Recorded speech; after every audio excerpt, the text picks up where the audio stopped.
see how long that lasts. If I drop out, I'll join back in by phone. Okay. Now we see you. Now we see you. At least I do. Do you need to see the PowerPoint, Nicole, or are you okay? Well, so I didn't know how I do the PowerPoint and present here. Like, how do I show you what I'm teaching? You don't have to show us. We don't need to see the PowerPoint. Ruben and I are very familiar with it. So if you can, as long as you have it in a way that you can see it and keep going along with it, that's fine. How to do that? Because if I do that, can you still see me or no? I think we can. Yeah. It depends. Also, Ruben, Nicole was saying she was having trouble when she downloaded the PowerPoint from the Google Drive. The videos weren't playing, and so I told her maybe you could help her with that a little bit, just to. So I get like some of the videos downloaded, but some of them did not. Some of them are blank screens, and other ones show up.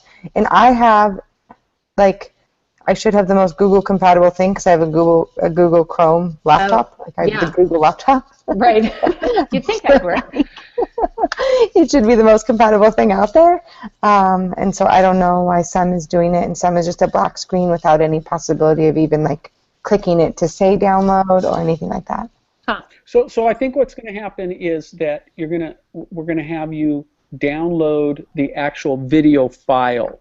Okay. So actually though, Kelly, maybe Nicole doesn't have access to the actual video files. She does. Does she only have access? None of the people in the course have access yet. So maybe Kelly, maybe this is a learning point for you and I, that when in the course, maybe we should give them access to the PowerPoint, the Mac version and the PC version, which we do, and then also the 6 video files, so that they can download the video files individually and reinsert them to the PowerPoint. Because Nicole, when folks have had trouble with that, 99% of the time that has solved it. They go into the PowerPoint themselves, and if you've never done that, what's that? And just edit it and edit. You edit it. Okay. You take what we've put in there and you delete that video file, and then you reinsert with your own computer the video file. Like I said, most of the time that solves it. Okay. So, but you can't do that because you don't have the video files. Right. I do not. But we can get you that power. Okay. Yeah. I appreciate that. Okay, so I'm still trying to figure out how to split screen my screen so I can see you and my slideshow. Yeah, you know what? I don't know if this is the only way to do it, but if I were trying to do it, what I would do is I would open my PowerPoint. Oh, did you already get it? I did it. Okay, you did it. How did you do it?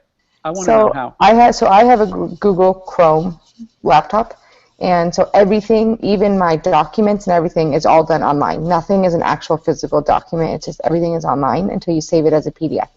So it opens up as it would at the top, like an internet tab. And so all I did was click the actual tab and then dragged it off the screen to create the second screen on my thing, if that makes sense at all. Yeah, that works fine. So now I have both. There you go. All right.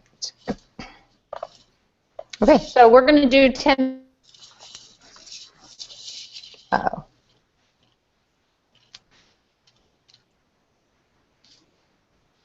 She'll be back. Okay. And once you start, if she drops off, you just keep going. She'll join in. I'll be on with you. Okay. You know, if you lose both of us, then of course. Right. I'll wait. You wait, but. I'm going to let you run this, Eric, so that Ruben, so I don't keep jumping in and out here. Well, what I told Nicole is once she starts, if either of us drop off, she keeps going. Yeah. If she loses both of us, then she needs to wait for one of us to, but I haven't been dropping off this morning, so. I've never had this happen. I don't know what's going on. Maybe it's the snow. Could be. Okay, so Nicole has 10 minutes. Yep. And what we were saying, what I just want to let you know, Nicole, you're not going to get through all, in a regular workshop, you would have more than 10 minutes to do this. We just want to get an idea of your style and how you would facilitate this workshop and some of your ideas and personality. So don't feel like you have to rush to get through every single bit. Okay. Well, and I think that the teacher in me, especially the special ed teacher in me, if you ask me to do 19 through 23, I'm going to do my darndest to do that, even if it means I Right. talk a little bit quicker and I shorten what I would normally do. But hopefully that'll give you an idea of just kind of my style. Sure. And so, So I'll just. ready? Yeah, you can start. Okay, perfect. All right, so we just got done Principle 1. Principle 1 is the Elm Tree of Mastery. We're there, we're teaching our kids that we need to not focus on just a scoreboard, because in the end, if we haven't mastered the skill, just because we won doesn't guarantee any success in the future. But now, once we've learned the mastery and once that we've continued to teach them the importance of that skill, we need to be able to focus on a little bit more of their personality as an individual, so that when they're working on those skills, they're enjoying the game. If you were to look at a gas tank, these two gas tanks, slide 19, which one would you prefer to, you get in the car, you turn it on, you're looking at those two tanks, which one would you prefer? Anybody? Full tank. Full tank. Duh.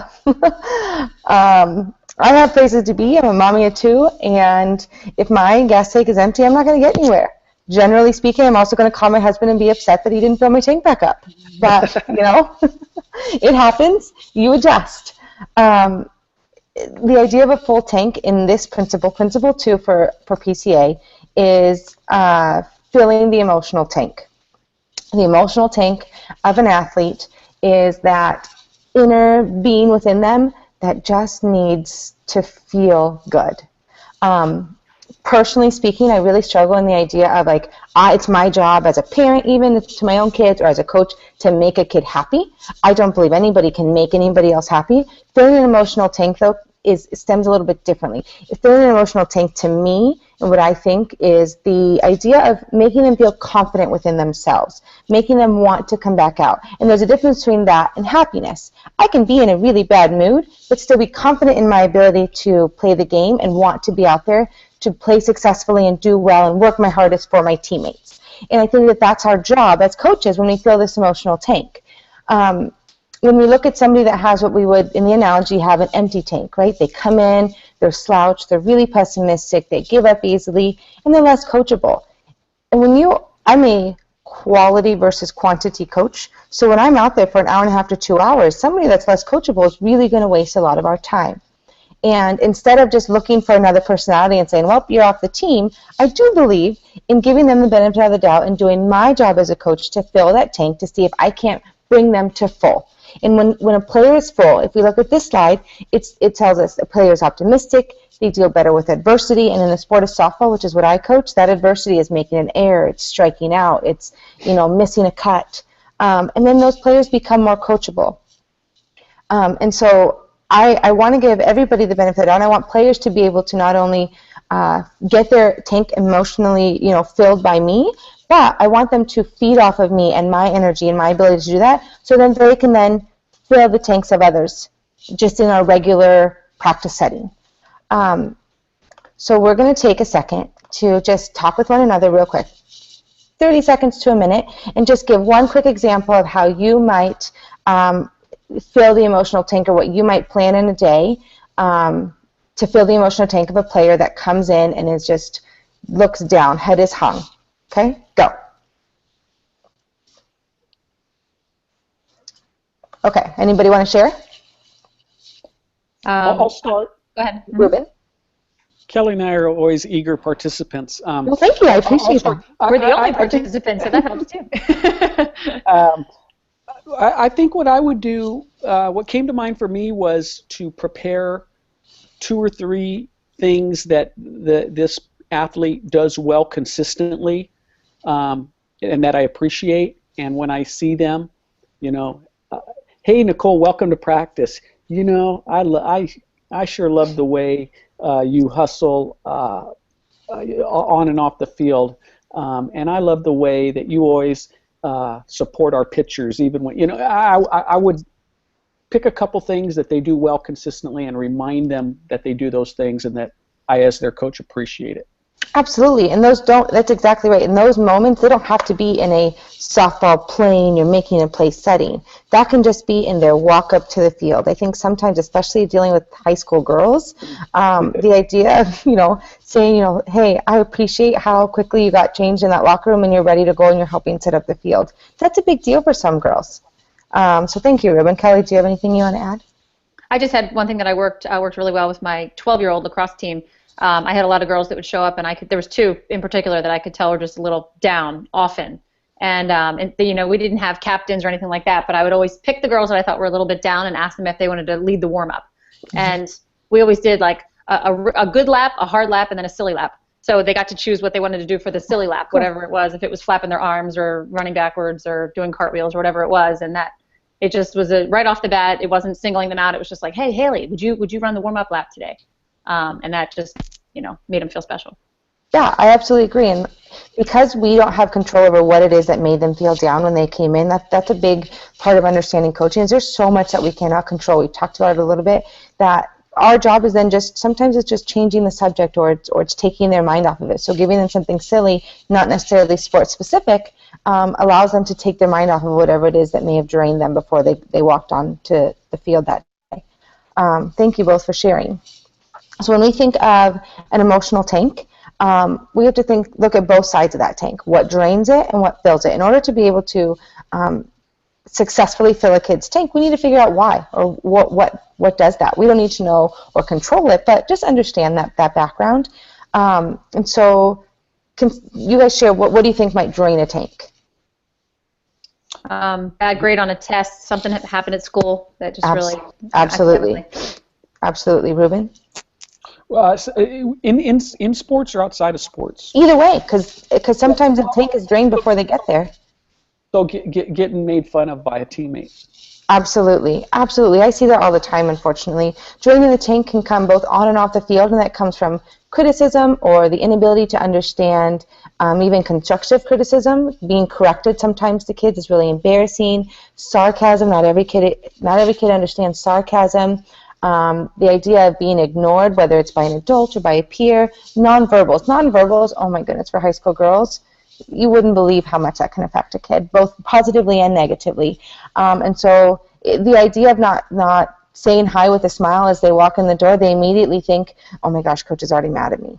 And so that's something I myself, both as a teacher and a coach, I remember I was teaching special ed.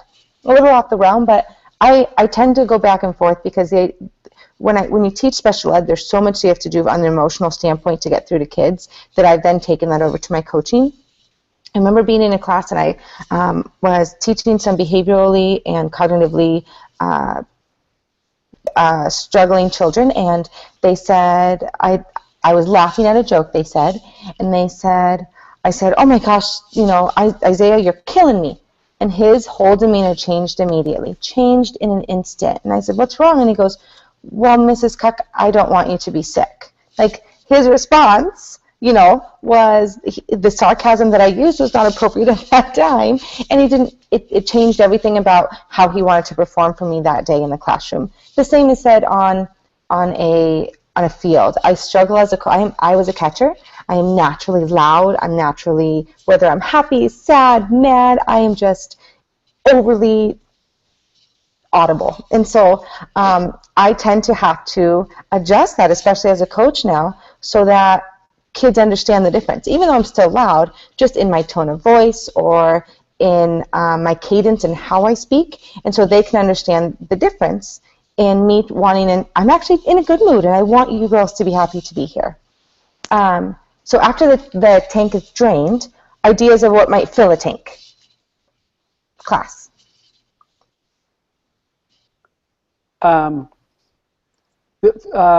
Complimenting? Complimenting, absolutely. Expressing appreciation. I just think showing them, clapping and showing them support visually. Absolutely. Nonverbals are equally as important, both in the ability to drain a tank or in filling a tank.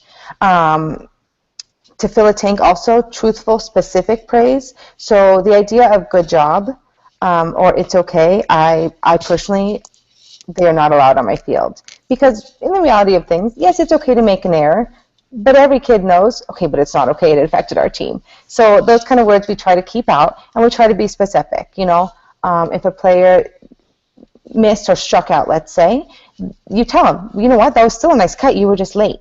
You're still being specific about what they did well, and then giving them that correction so that they know, oh, okay, I can totally fix that, I just have to be on time, or I have to make that small adjustment.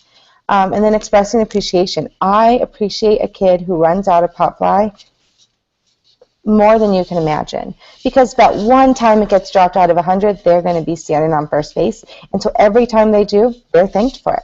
Thank you for running through first base. You're going to get through, and you're going to get a double next time because of your hustle. So being specific in that scenario with them. In the idea of filling an emotional tank is that idea of criticism and being positive and encouraging, and how do you be constructive and not hurt feelings. And there's been these studies of a magic ratio that we want to do positives to criticisms. Everybody growing up, I think I've always heard, okay, for every bad thing I say, I have to say a good thing to kind of negate them. Well, even if I just negate them and I cancel them out, then the tank is just sitting stagnant, right? Eventually that gas in your carbs needs to be turned over, it needs to be replenished, or it needs to be drained, and that's not where we're going. So let's go the other way. And so that magic ratio is higher than 1-to-1. I'll give you that. Can anybody take a wild guess at what you think that might be? I think it's 3-to-1. 3-to-1? 2-to-1. 2-to-1? Both good guesses. I appreciate you not saying 0. But actually the ratio is 5-to-1. Incredibly enough, that was a shock to me to learn as a coach. But as I continue to do that in my own coaching style, I learned that 5-to-1 isn't, hey, that was a good cut. I like how you adjusted your step. Oh, that's a great run to first base. You undercutted the ball, but I love your hustle. It doesn't have to be all about the same exact criticism. So if you want to criticize a player, that doesn't mean that you have to find 5 positives that happened within that critical moment, or that moment that you're choosing to criticize or to critique. The idea of 5-to-1 is just a general statement within players. So as a coach, what I tend to take from that is I need to be verbally and non-verbally positive any opportunity I get, so that when the time comes that I do need to make a criticism, their tank is full, and that criticism is interpreted as, okay, this is what I got to fix. Coach still knows that they're still confident in me, but this is now what I got to fix. And so any opportunity I have to just be positive and provide that specific truthful praise, or that appreciation for anything they're doing to any teammate at any time, you'll be surprised to find that ratio can be pretty easy to hit if that is just your norm as a coach. If that is just the conversation that is had on a regular basis in every opportunity that takes place on that field. All right. That's your time. That's my 3. But I don't want to cut you off. I wanted you to reach your goal. Thank you. We come from the same mold. I get it. Yes. That's great. Well, I realized why I was cutting out so much, and this is so silly. I was picking up my neighbor's Wi-Fi, not my own. So I just went on to check my Wi-Fi, and I was like, oh my gosh, I have Harry's Wi-Fi that I've been, my laptop automatically picked that up first. So now that I'm on my own Wi-Fi, I'm not getting kicked out. It worked well.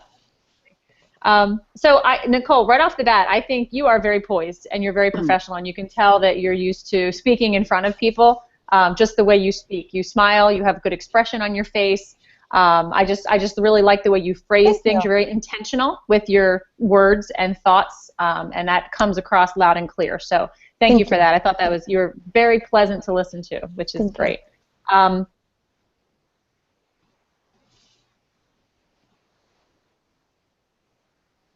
We lost you, Kelly. Well, I'll continue what she was talking about, because that's the first thing I wrote down. Is the first things I wrote down were calm and smooth, and you have a very relaxed, professional presence and style, and yet along with that, Kelly, I was just jumping on the comments you just made. Along with that, though, you smile, you utilize humor, like when you talked about your husband driving the car. Which is so true. Oh yeah, and it's great. But anybody who's shared a car and gotten it back on empty, can relate to that. And you modulate your voice. You're some people who are smooth and calm and professional, they tend to gravitate towards monotone, but you do not. Your voice, the modulation is definitely there. So it makes it easier to follow. Kelly, I'll keep going since I've, and then we'll go back to you.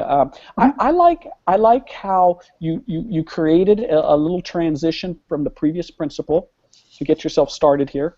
Very well done. And I thought you got quickly into the principle. I thought you had a fast start. And I think a fast start is important at the start of the workshop, and I think it's important as you transition from section to section. Let's keep the pace going.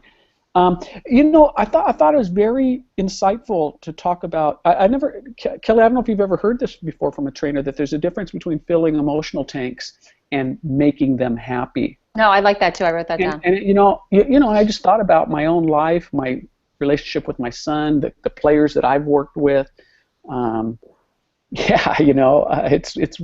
It's not about necessarily making them happy, and what a burden for a coach to have, to feel like you have to make all your players happy.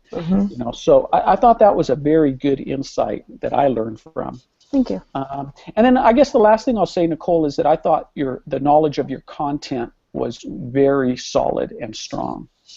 I thought that you communicated the concepts, the magic ratio, very very accurately. Thank you.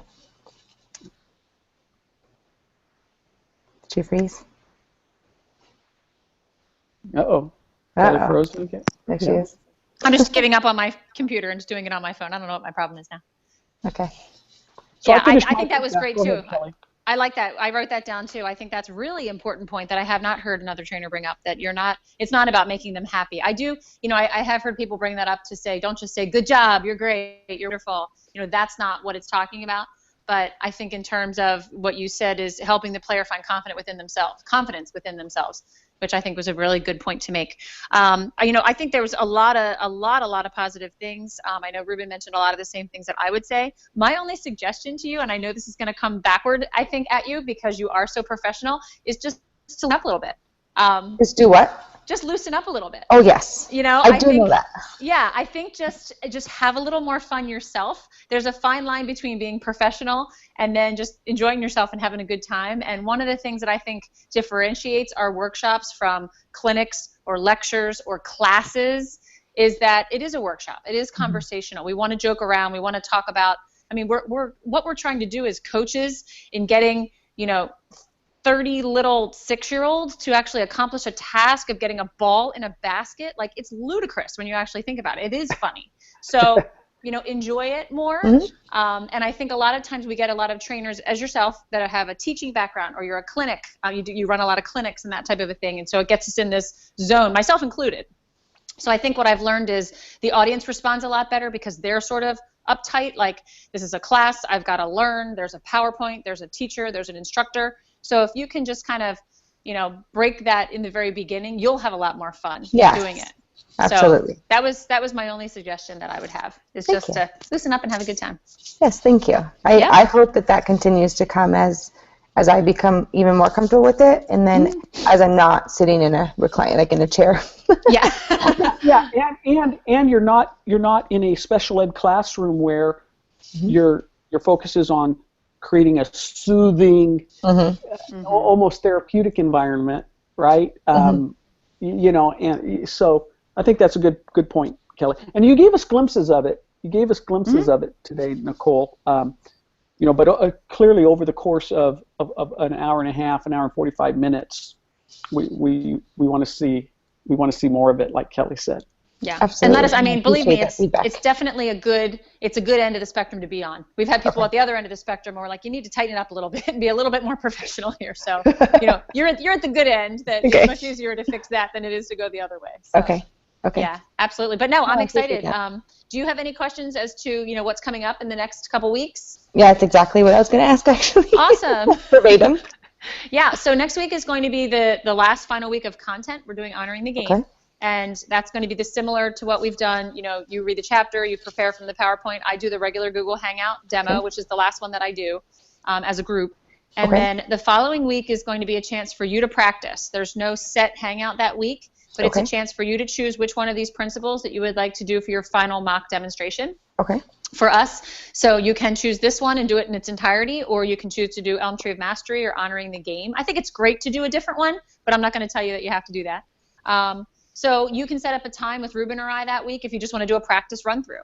And we can give you feedback, and it's okay if you want to try out a story or try out something and see if it works. And then the following week is the final, kind of like the final exam week, where you set up a time for 20 minutes, and Ruben or Eric Eisendrath and myself are going to be on. And that's where we're actually going to watch you do it as if it were as true to life, real workshop as possible.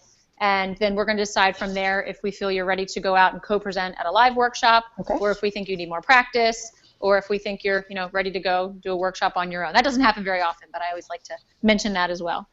Hey, it's a goal. Yeah, it is. It's always good to have goals.